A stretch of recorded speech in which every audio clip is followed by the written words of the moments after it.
اهلا اهلا اهلا اهلا. انا كالعاده بقرر اعمل الفيديوهات فجاه، فاعذروني في الحته دي، بس انا المره دي هاخدكم في جوله لطيفه كده في مكان حلو قوي هنا موجود في نص كوالالمبور في ماليزيا. احنا كتير قوي رحنا البرجين التوأم، خلاص احنا عرفناهم، فاحنا رايحين الاتجاه التاني. الاتجاه التاني ده فيه منطقه كده آه، ثقافيه مهمه قوي قوي هنا.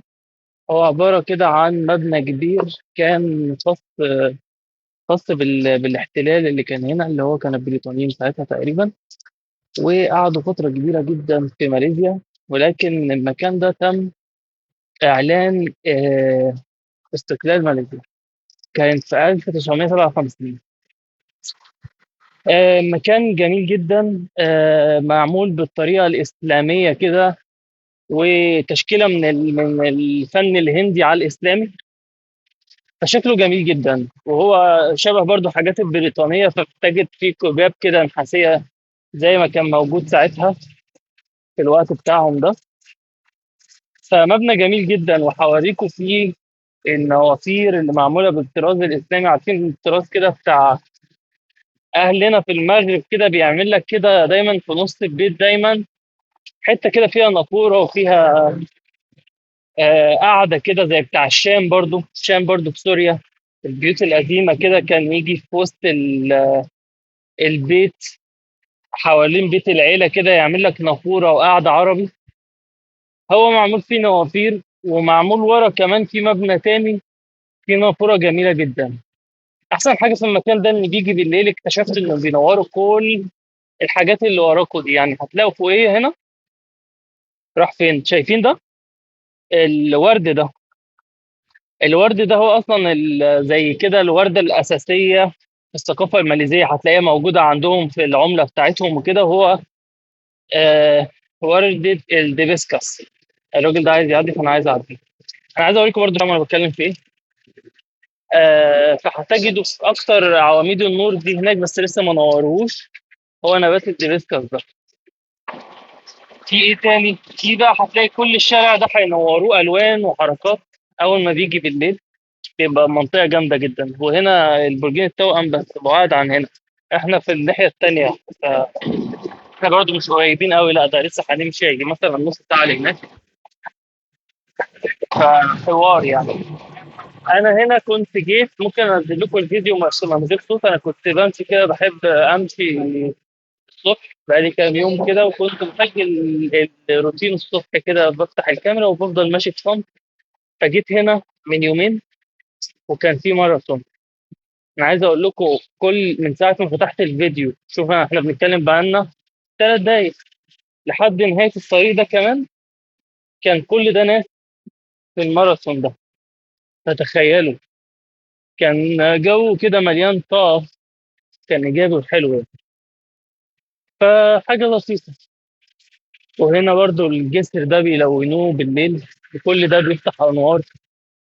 شفت كده واحدة أجنبية برضو كانت مصورة هنا. أنا كنت جيت هنا مرتين، فاتصدمت بصراحة. ده غير اللي أنا كمان كملت جنان، ومشيت بعد ده كمان، ورحت الحتة رحت الحتة بيسموها هي معبد صيني. تحفة، تحفة، جميل جميل من جوه. مليان ألوان، مليان حركات، جميل جدا. أنا عايز أتأكد بس عشان الطريق ده مليان عربيات، فلازم استنى اما الاشاره ومش عارف ايه. انا جيت، فاكرين في فيديو لسه منزله بتاع الغابه؟ كنت مش عارف اركب الاتوبيسات دي ازاي الصراحه. المفروض ان انا كنت هركب اتوبيس من ده، وبعديها هحول لايه. المفروض اعدي دلوقتي. المفروض بعديها هحول للقطر او المترو. بس انا ما كنتش عارف ليه بقى، لان عندهم نوعين من الباصات، باص لونه احمر وباص لونه ازرق. فانا ما كنتش عارف المفروض اركب انهي، كل واحد ليه خط خاص بيه. فهنا ساعات الواحد بيتلخبط في الحركات دي بالذات، عشان المشوار هنا انت بتضطر تشوف بقى، لا اما تركب في الاخر عربيه بقى زي جراب، لا اما تاخدها على رجلك، ودي هتبقى متعبه جدا. فانا قلت اخدها على طول من قطرها كده، واخد جراب على طول للمكان اللي انا رايحه. ودي يمكن كانت اول مره اللي انا اخد على طول عربيه للمكان اللي انا عايزه، ما امشيلوش. من الحاجات اللي عجبتني قوي لما انا قعدت امشي، انا على فكره قعدت امشي ساعه ونص عشان اروح للمعبد الصيني ده. أنا ما كانتش في قراري، بس انا كنت عايز امشي الصبح براحتي. فقعدت امشي وشفت على الخريطه، ما تخيلتش انها هياخد كده، بس كان جوله والله حلوه جدا. آه وبالحظ لقيت هناك في ناس بيعملوا فرح، كوريين تقريبا او صينيين مش عارف. كان جو تحفه يعني، كان الفرح عايزين يعملوا زي بيصوروا يعني. وهم اكتر افراحهم غالبا يعني بتكون الصبح مش بالليل زينا. فكان الجو ايجابي كده، وفي نوع من البهجه. كان لطيف يعني. انتوا خدتوا بالكم من ساعتها اللي احنا ماشيين الطريق ده في الحاجات الملونه دي؟ الحاجات الملونه دي ببساطه عشان الناس ما ينزلوش يمشوا في الطريق ده وهم عايزين يروحوا يعدوا هنا او يمشوا في حتت تانية، فما يمشيش في الشارع ويتعب، فيفضل ماشي فوق كده. فانا حبيت عشان اوريكم الشارع لازم اوريكم الشارع وتمشوا معايا تشوفوه يعني. فدي برضه حته حلوه قوي موجوده هنا. صراحه المدينه من اكتر المدن اللي تحسها في مهندس ابن مهندس هو اللي خطط لها، فبتكون منظر تحفه يعني. شوف الاماكن كلها متجهزه. شوف هنا مثلا الاشاره، لو انا عايز اوقفها بدوس على الزرار اللي انت شفته عليه السهم ده يعني. كل حاجه متجهزه ومترتبه بشكل مناسب ادميا. وفي هنا على فكره هتلاقي هنا عرب كتير جدا في كوالالمبور، دي حاجه حلوه جدا. طول ما انت ماشي هتلاقي عرب، هتلاقي وبنجيب ثقافتنا معانا، فانت بتشوف بقى اكل شبهنا شويه، بتشوف حاجات كده يعني. وانا قلت لكم في حلقات الاكل والشرب برضو حاجه معلومات كده كل مره بذكرها عنهم، اقرب شعب لينا في الاكلات. اول ما تفهم انت عايز ايه يعني. انا لو انت اكلت اكلهم بالظبط هم لا مش شبهنا قوي، قلت لكم حالون كده. لو انت فهمت الدنيا لا هتطمن وهتعرف تاكل وتشرب عادي. غير لما تكون مثلا في فيتنام ولا في الصين ولا في الحتت دي، ما عندهمش نفس ثقافتنا في الاكل اصلا، فانت هتتعب في الحته دي. هو على فكره انت هتلاقوا ناس كتير نازلين برداء رسمي يعني، بسبب ان هم خارجين من الشغل دلوقتي. الناس دول كلهم شغالين في الشركات. ثانيا زي ما انت شايف يمكن في الطريق هو ما بيبانش من كتر ما المدينه معموله حلو يعني، فما بيبانش ان الدنيا كانت بتمطر من شويه ولا لا. انت لو لاحظت هتلاقي في كل شويه كده شويه ميه.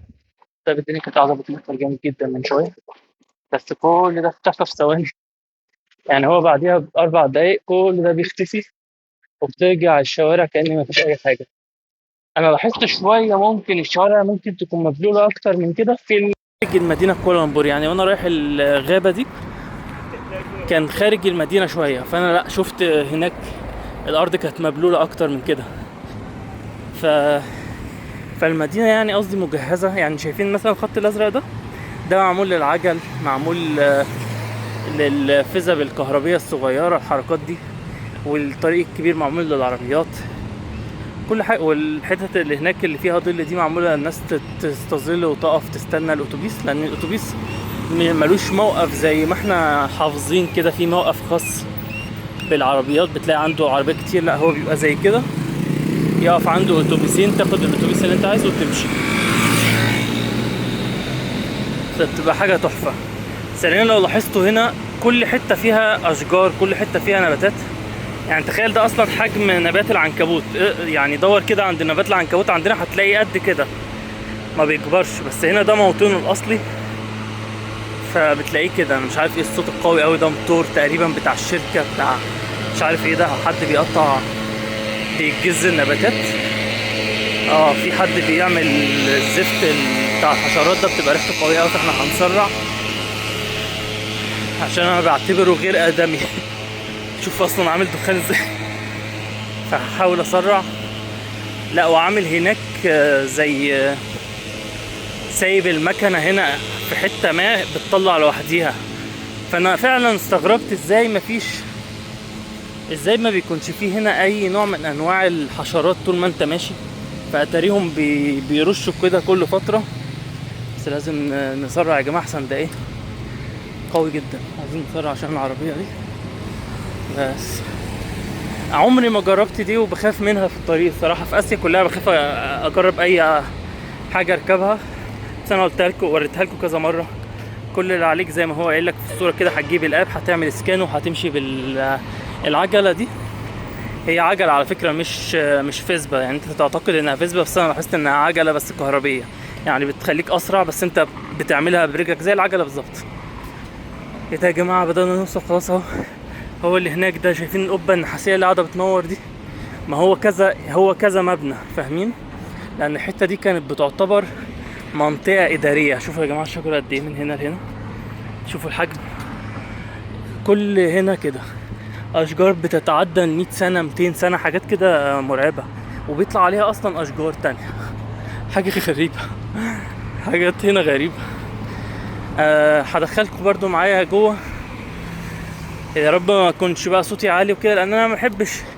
يعني شوفوا، هتلاحظوا انا الوحيد تقريبا اللي كنت بتكلم من اول الطريق. هنا ما بتحسهمش بيعملوا اي دوشه، مع ان على فكره يعني هم عندهم نفس صفاتنا شويه. يعني ساعات بتحسهم بيبلضموا بالكلام هم ماشيين لما يكونوا جماعه مثلا، يعني حاجات كده. اللي انا سمعت انهم مش فضولين، ما شفتش حد فضولي، بس بحس عندهم فضول بشكل ما. يمكن عشان مش متعودين مثلا يشوفوا كل، مع ان في كوالالمبور الصراحه شايفين بيشوفوا اجانب عادي جدا يعني. بس يعني بحسها فاحنا بخير يعني. مش عايز نطلع برضه احنا دايما فينا حاجه وحشه، لا بالعكس. وبصراحه المدينه اصلا تبعث على الايجابيه بشكل كبير.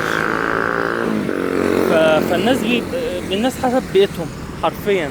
يعني اما انا مثلا بروح منطقه تانية غير كوالالمبور مثلا، الناس بتكون صفاتهم مختلفه تماما.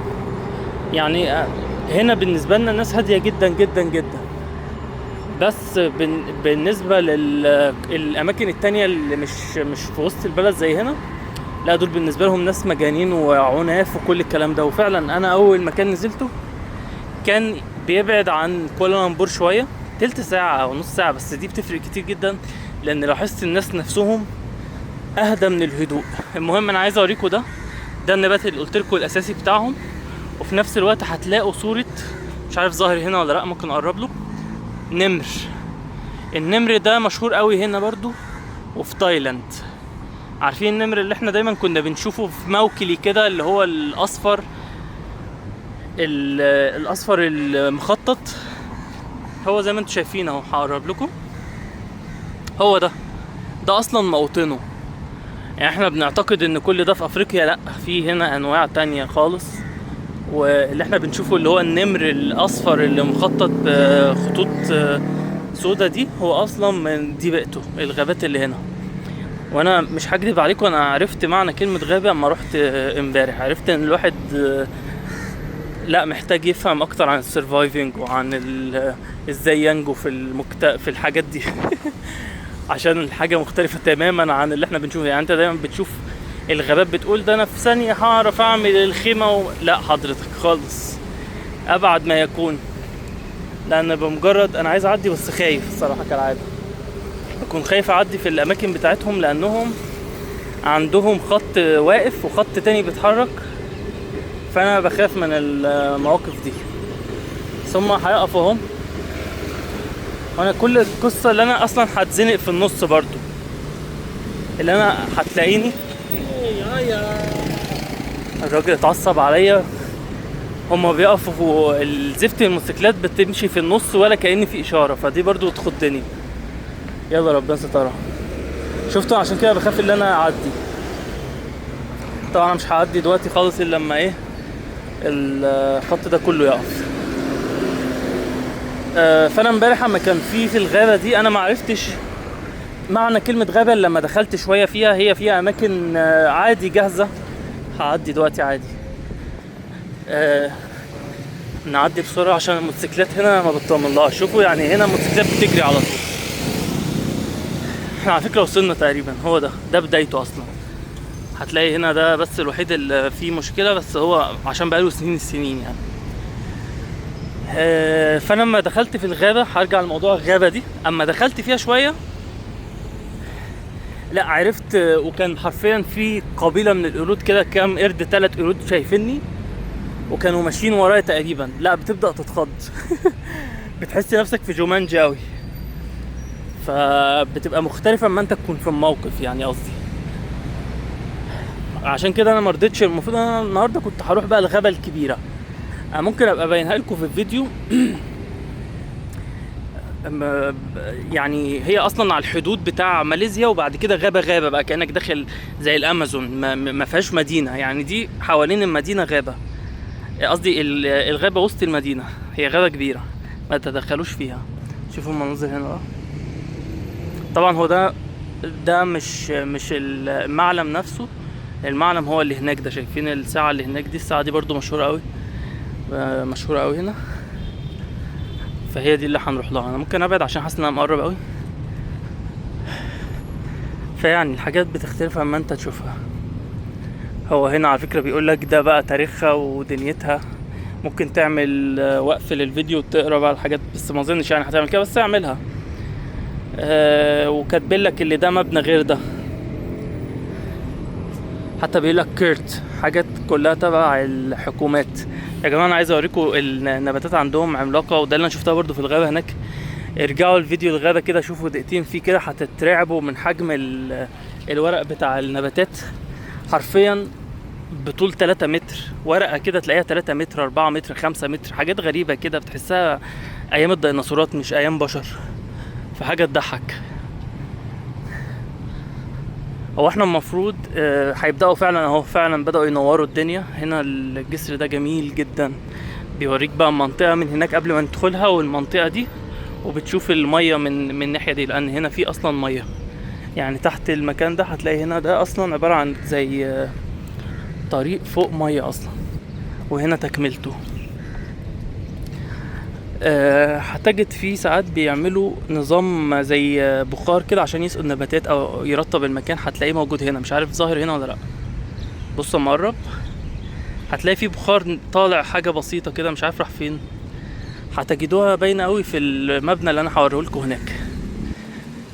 فمنطقه جميله جدا الصراحه. هنا هتلاقي اجانب اكتر من الاماكن اللي احنا كنا ماشيين فيها، عشان دي يعتبر معلم. وزي ما انتوا شايفين اصلا هنبقى نعدي هناك بس بعد ما ندخل.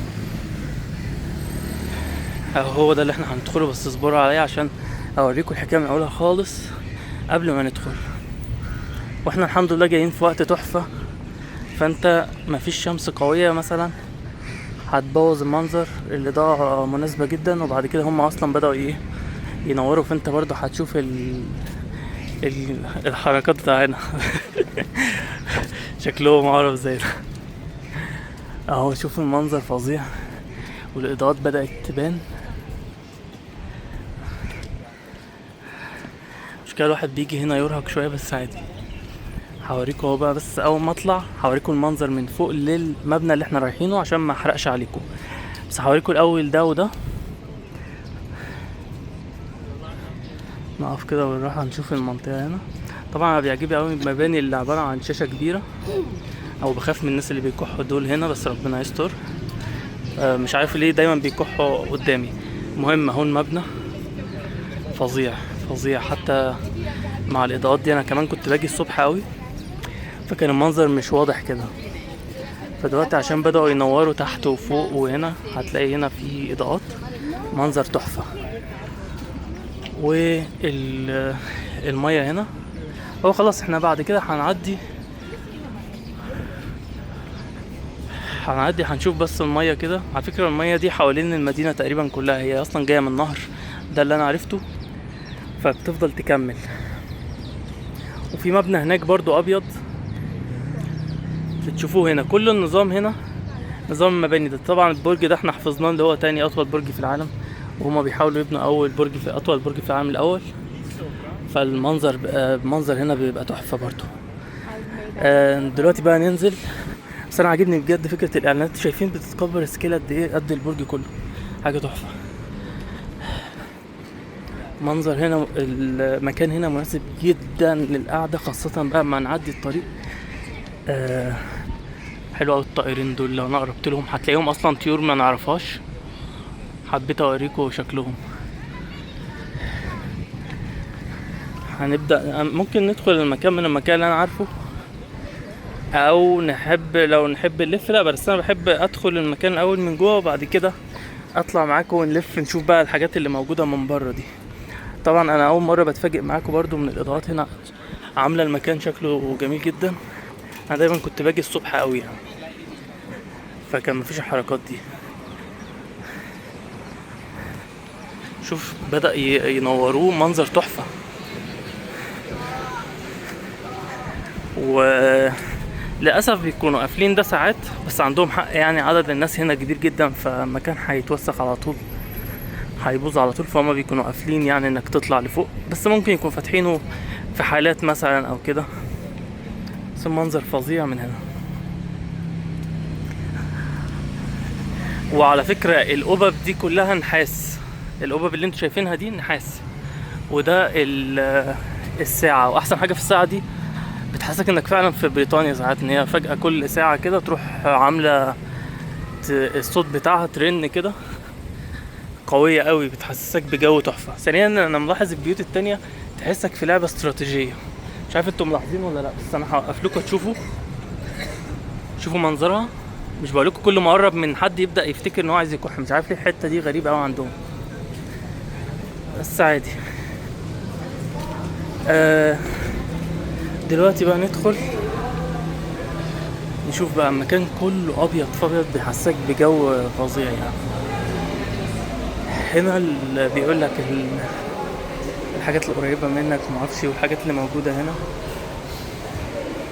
برضو وقف كده عشان تعرف الحاجات اللي موجوده. واول ما بندخل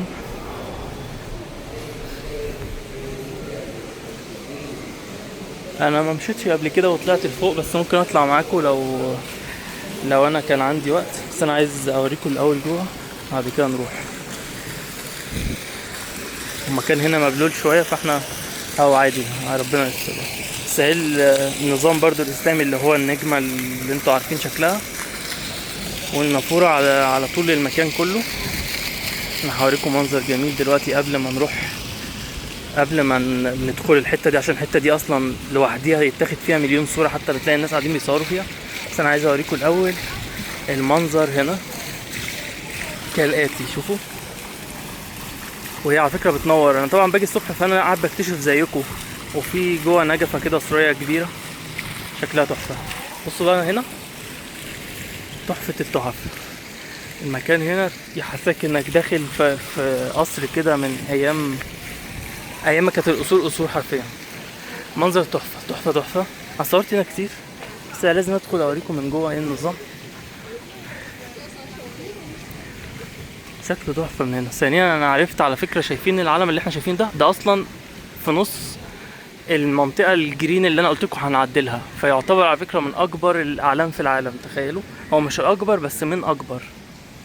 شوفوا المنظر هنا تحفه.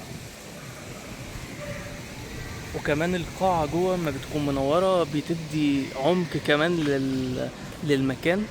انا ما كنتش شايفه الصبح، فانا قاعد مصدوم زيكم بالظبط، كانها اول مره ليا. تحفه. وعايز اقول لكم ان في هنا بسبب النباتات دي كلها في ريحه ورد قويه جدا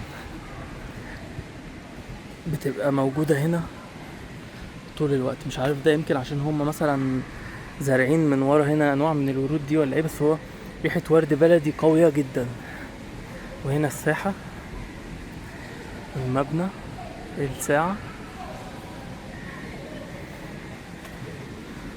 حاجه تحفه.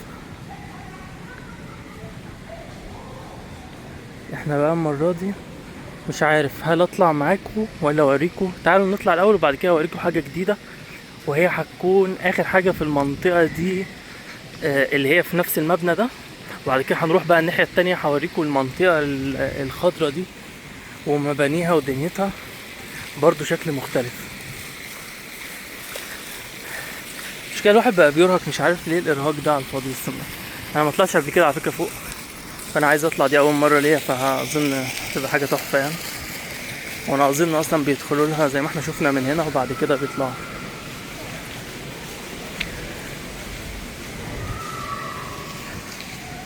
ولا ايه النظام مش عارف. بس انا اول مره اكتشف ان في هنا محلات اصلا، محلات زي حاجات ثقافيه. هل الناس بقى بتطلع من هنا ولا ليها وقت معين، ولا هنشوف. طبعا كمية الاهتمام بالمكان ده انا مش متخيل المكان ده ازاي وهو كله ابيض يفضل نضيف. ف الله معهم الصراحة، فربنا معاهم في الحاجات دي. هم عاملين جوه زي بيبيعوا الحاجات الثقافية بتاعتهم. هنا التكملة، هنطلع بقى نشوف المبنى من فوق.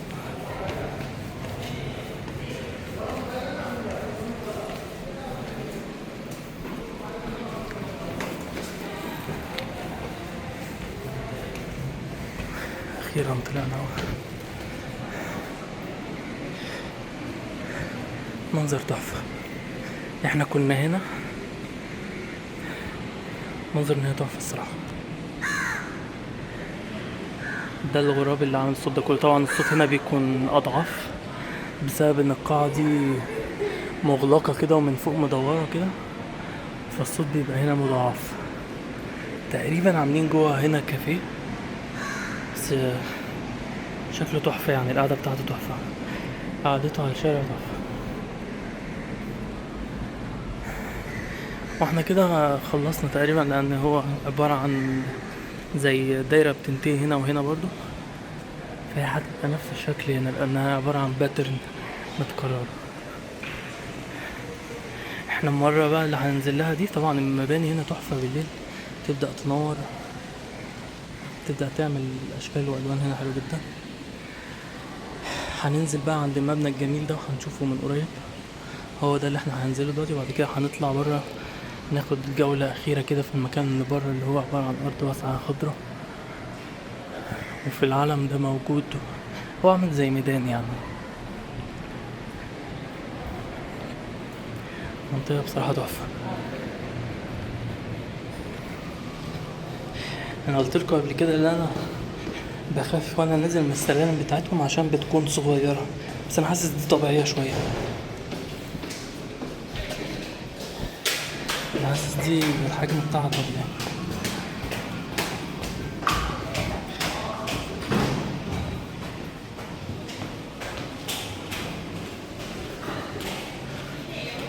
تعالوا نحاول نطلع من هنا.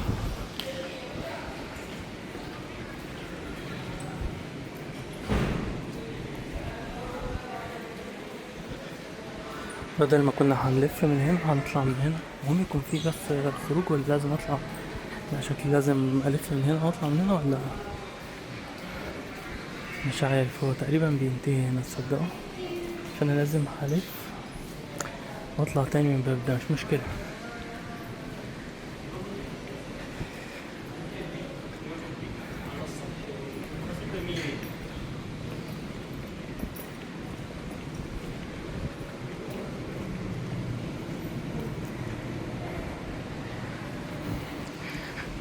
خدت دقيقة صمت كده عشان قاعد بتكلم من ساعة ما نزلنا.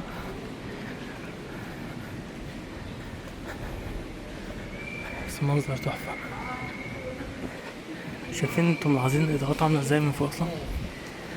هم عاملين نظام نص دايرة نص دايرة، وفي هنا اضاءة من تحت، فالمنظر بيبقى تحفة.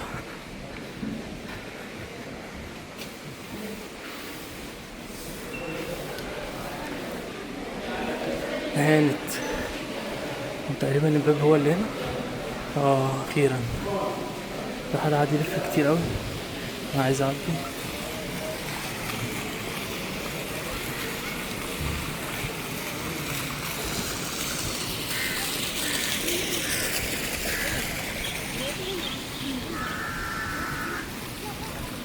ريحة الورد رجعت تاني. انا لاحظت كمان اللي انت من هنا هتشوف برضو برجين التوأم، انا شايفهم بنفس حجم هنا زي ما انتوا شايفينها دلوقتي. منظر تحفة. بقولكوا الاضاءات دي، وكمان عاملين الاضاءات اللي هي بتاع زمان دي الجامدة دي اللي بتشوفها في الافلام البريطانية، اللي هي عاملينها في الشوارع عندهم، شكلها تحفة يعني، وموجودة عندنا في مصر في الشوارع في مصر القديمة، منظرها تحفة. بس احنا عندنا بتكون اطول شوية. شوفوا هنا بقى المنظر الفظيع ازاي. احنا لسه اصلا هنروح له، بس انا عايز اوريكم عشان هما بيبدأوا زي العرض من هنا. طبعا هو في ناس، فانا هحاول انط الحتة دي وانا تقريبا طلعت معاهم في الصورة ورخمت عليهم ولا ايه. شوف الفظاع.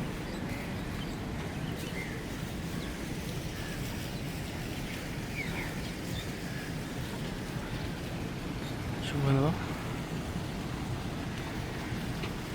فظيع. شوف الإضاءة اللي هنا. هما ساعات كانوا هما دلوقتي قافلين النافورة، هي النافورة هي الحمرا دي بتكون النافورة، هما قافلينها دلوقتي. مش مشكلة، مش بيج ديل، بس احنا هنقفلها برضو عشان نكون شفنا المنطقة هنا كلها، مفيش حاجة فاتتنا. بما اننا جينا هنا يبقى لازم نوثق كل حتة. طبعا انت كل ما هيجي الليل كل ما هتحس المكان ده تحفة بسبب الإضاءات دي. بيفكرني بأفلام كده، الكرتون بتاع زمان، عارفين أنستازيا وعارفين الجميلة الوحش والحاجات دي، هي الأسر دي حرفيا نفس الستايل ده. فالمنظر تحفة، في كل حتة هتلاقي النباتات الفظيعة دي وقاعدة انت وسطها، حاجة تحفة. وكمان بترطب عليك. في هنا نبات كل ما اجي بحب قوي اللي انا اشوفه. شايفين هنا النبات ده؟ النبات ده قدامك اخضر، بس وراه ظهر النبات نفسه احمر، عجيب، شكله غريب قوي بس شكله تحفة. تحس فيه روقان كده فظيع. دي بعض المباني برضو نفس الستايل ده.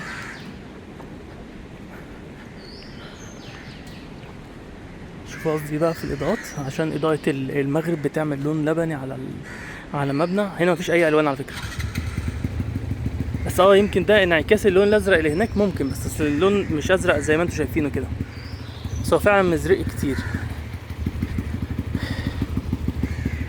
هنا برضو نفس النظام. هنطلع بقى هنا في مسار كده،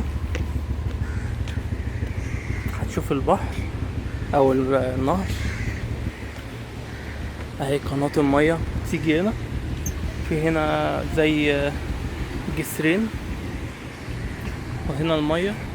هنا بقى بيفتحوا النافورة ساعات، هما يمكن قافلينها دلوقتي عشان هي بتبقى متحددة بساعات، يعني اوتوماتيك. يعني انا لما جيت الصبح كانت شغالة، بعد كده بتقفل مثلا ساعة، بعد كده بتشتغل تاني ساعة، وهكذا يعني. منظر تحفة من هنا، شوفوا تحفة تحفة فنية حرفيا. نيلز بس هنا بعيد عشان الكاميرا الأمامية. بس أصلا حتى الطريق هنا شكله تحفة، إنك تمشي بس في الطريق ده شكله تحفة. أنا مقرب قوي فأنا عايز أبعد عشان تمشي في الطريق ده، شكله تحفة. أصلا عاملين نوع الخشب الغامق ده، فعامل المنظر مكمل للي جوه، حاجة تحفة يعني.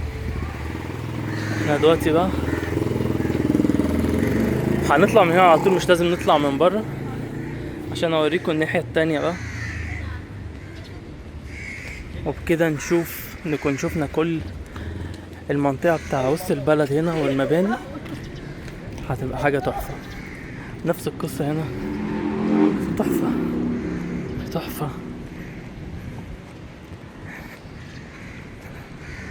وهعتقد انه عاملين نفس الستايل ده اللي هو النجمة دي، الستايل الاسلامي بره.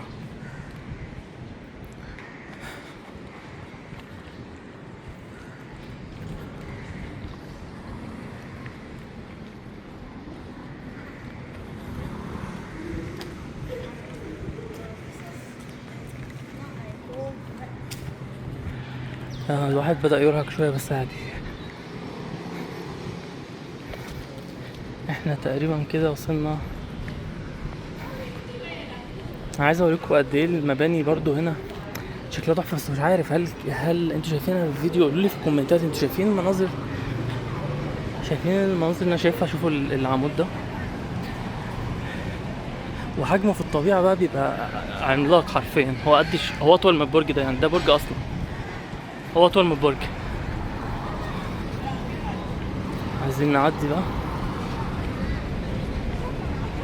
هو كل الطريق كده على فكره، لسه المبنى مكمل، بس هتلاقي هنا في مبنى وهنا مبنى تاني مختلف شويه، اللي هو شكل الخطوط دي، فالشكل مختلف. حاجه تحفه، الشكل من هنا تحفه يعني. ثانيه احاول اخد معاكم الصوره دي، ممكن اليوتيوب ساعات مش بعمل سامنيلز فعايز اوريها لكم. احنا ممكن لو احنا اخرنا بالوقت الكافي، ايه ده العربيه كانت واقفه وانا اللي ما عدتش، يا ذكائي.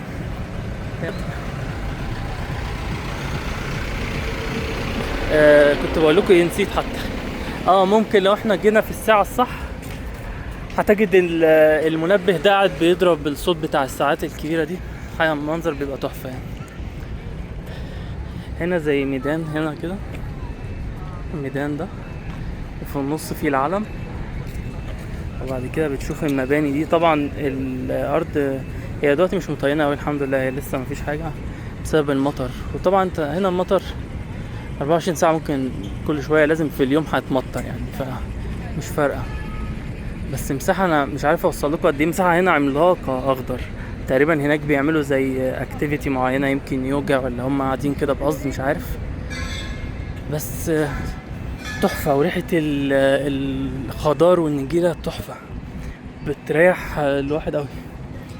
هو ده المبنى اللي احنا قلنا عليه الشاشه ده. انا اظن كان في مبنى تاني تقريبا، المبنى ده برضو كان فيه شاشه ولا انا بتخيل، مش عارف. بس هو في شاشه هنا. هم كاتبين طبعا بالماليزي المبنى هنا. أنا لازم اقرب لكم، بنسى ان انا اقرب لكم ساعات عشان تشوفوا نفس حجم اللي انا شايفه. انا شايف كده حرفيا، انا شايف بالظبط كده كل المساحه دلوقتي. انتوا كده كانكم شايفين من عيني. مش عارف بقى كاتبين هنا ايه بالماليزي، بس اكيد يعني هي برضو حاجه ثقافيه عندهم. انا عرفت اصلا ان في هنا تقريبا مبنى برضو ثقافي كانوا بيبيعوا فيه اهو. حتى كانوا عاملين لسه في الشاشه دلوقتي ثقافتهم، وعاملين طفل كده عامل الاكسسوارات بتاعتهم، بس راحت للاسف. هنا بقى جايبين اطفال بيعيد بقى تاني. انا بقرب لكم على قد ما اقدر عشان اوريكم هنا الستايل مختلف. شايفين هنا الستايل عامل ازاي؟ تحفه اصلا. المنظر من هنا تحفه اصلا، مش محتاج اللي انا زايد عليه، هو باين يعني. واصلا تشوفوا الخلفيه بتاع المنظر ده، المبنى والابراج، وهنا البرجين التوأم والابراج، حاجه تحفه. هنا هتلاقوا ستايل تاني يعني. هنا بحسها ستايل مختلف شويه يعني، مش عارف. بس هتجدوا ان الالوان حتى بتاع القرميد ده، مش عارف يعني ايه بالمصري، اللي هو بيكون فوق ده عشان المطر، لونه مغمق عن هنا يعني. هنا فاتح شويه الالوان، هنا فاتح شويه الالوان. لو تلاحظوا هنا اللون فاتح، هنا اللون غامق، هنا اللون غامق. طبعا السما باللون البامبا مع مع اللبني ده، حاجه تحفه تحفه. شايفين عملاقه. شايفين الناس هناك اصلا عباره عن نقط. الناس هنا عباره عن نقط، المكان كبير مش صغير. الكاميرا اظن مبينه الحته دي. انا بعمل كل ده عشان اما يجي اليوتيوب يختار سامنيلز يختارها عدله، عشان انا بجيب السامنيلز موجوده عندي من الفيديو، مش بخترع فيها. بس كده احنا نكون جينا وتمشينا مع بعض لحد ما وصلنا لعند مبنى السلطان هنا ده، وخلصنا كل حاجه كده. هوريكم مشهد بنهي بيه، وبعد كده ان شاء الله هشوفكم في فيديو جديد. ممكن اروح مكان تاني. الغابه دي انا عايز اروحها بس انا خايف. ممكن ابقى اعمل لكم بقى فيديو كامل عن الغابات هنا. اصلا هنا الطبيعه مختلفه عننا خالص يعني. هنا كلمه السفاري مختلفه عننا خالص، غير البيتش باجي اللي موجود قدام الميه او في الصحراء والكلام ده. هنا بيعملوا كامبينج وبيعملوا حاجات تانية خالص غيرنا. فانا عايز اتكلم عنها واقول لكم اصلا ان هنا انت بتمشي وسط حيوانات بقى، مفيش انت والغابه يعني. انت كانك في موكلي مثلا ولا طرزان، فعادي جدا تلاقي قرد ناطط فوقيك ومكمل طريقه. تلاقي طيور ملونه عادي. طبعا انت لو تعمقت بس مش في الغابات دي ما اظنش يعني انت حد اصلا هيسمح لك انك تدخل الغابات زي التانية الكبيره قوي دي. ممكن تلاقي حرفيا حاجات بقى مفترسه او كده. انا ما اعرفش النمر بصراحه موجود هنا ولا لا، عشان هو المعروف ان هو النمر ده اسمه نمر تايلاندي اظن. فانا مش عارف، لان هم وتايلاند نفس يعني. سيبكوا يا جماعه من مسميات البلاد دي، هم نفس الارض يعني، نفس المنطقه الجغرافيه. بيفصل بينهم بس منطقه بريه، وهو ده اظن البلد الوحيده اللي ملزوقه في ماليزيا. مفيش في ماليزيا حد تاني لازق فيها، غير طبعا سنغافوره اللي هي كانت جزء من ماليزيا اصلا. فغير كده بقى انت لازم تعدي البحر عشان تروح مثلا اندونيسيا ولا تروح اي حته هناك، لازم تعدي البحر. بس وبكده نكون يعني هنا الفيديو، واشوفكم في فيديو جديد. نقفل بالمشهد الجميل ده ورايا. يلا سلام.